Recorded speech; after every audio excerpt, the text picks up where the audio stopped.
Welcome to MedicoApps PDF Express. In today's class, we'll be discussing one clinical question. So before starting, let me tell you that if you have not subscribed to our YouTube channel, please do subscribe and press the bell icon so that whenever we update any new video or any new question discussion, you'll automatically get notified.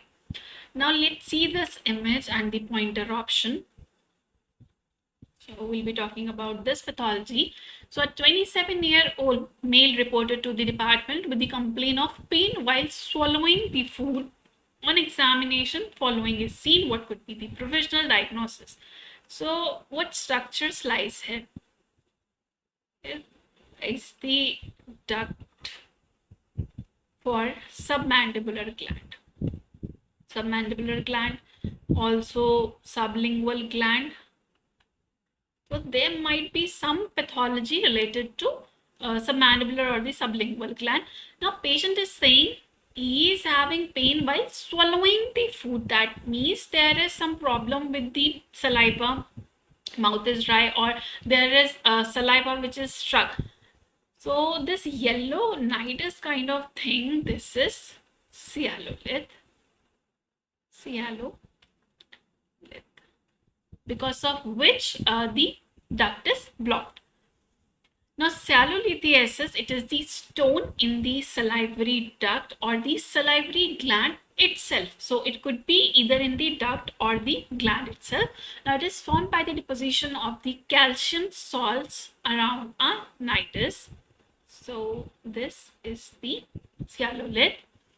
Now, coming on to the clinical features of sialolith.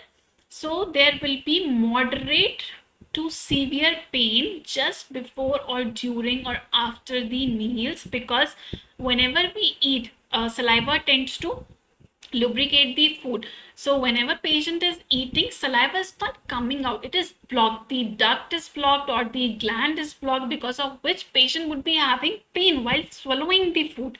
Secondly, pain, it is due to the obstruction, as I said, due to the obstruction of the salivary gland or the duct. Now, obstruction prevents the free flow of saliva, causing the stagnation of the saliva, and this stagnation, it causes pain and swelling. Now, if it persists, it could even lead to sialadenitis or sialadenosis, the inflammation of the gland because of the persistent stone and the you can say stagnation of the saliva. Now, it affects the middle-aged adults, most common in the submandibular gland, followed by parotid gland and the sublingual gland.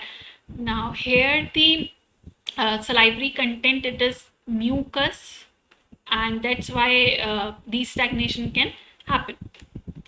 Now, coming on to the localization of the calculus. So there are three ways by which localization of the calculus can be done. First, you can see the palpation, like how it is doing the palpation.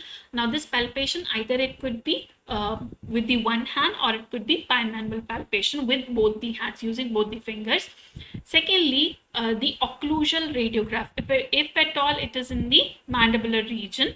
So here you can see it beautifully, could be point out the radiopaque structure. So since it is a stone, it appears white in the radiograph because of the density. Now thirdly, the sialography.